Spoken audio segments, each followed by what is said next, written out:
Құрметті көрермендер, бүгін сіздердің назарларыңызға қазақ әдебиетінің ұлы шығармаларының бірі Ілияс Жансүгіров Исатай Махамбет драмасын ұсынамыз. Бұл шығарма өз дәуірінің батырлары мен ерлерінің ерлігін азаттық үшін күрескенін баяндайды. 19 ғасырдың басында қазақ халқының ұлы көшбасшылары Исатай мен Махамбет өз елінің болашағы үшін күрескенде, олардың арасындағы рухани байланыс, достық пен адалдық барынша айқын көрініс тапқан. Драмада халқымыздың әділетсіздікке қарсы тұрып, тәуелсіздік үшін жанын аямай күрескен жау жүрек батырларының өмірі мен олардың ішкі әлемін бейнелеген. Сарайдың сән салтанатын түздің қызығына талақ еткен инсанды байырғы қиса дастандарда ғана болады деп ойлаушы едім.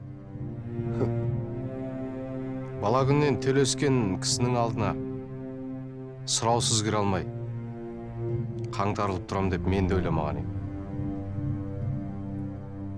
Хан ием, әкеңіз Бөкей Байбақты мен Берішке ен жайлап, жер беріп бас бол деп тізгін ұстатты. Ел қайғысыз мұңсыз еді.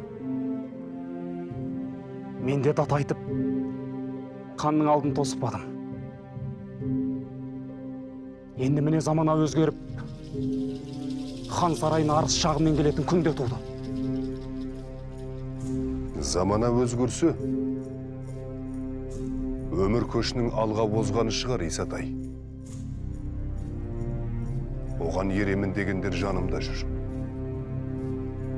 Ал ескінің сүрлеуінен шықпайтындарға жолымыз бөлек деп айтқанмын.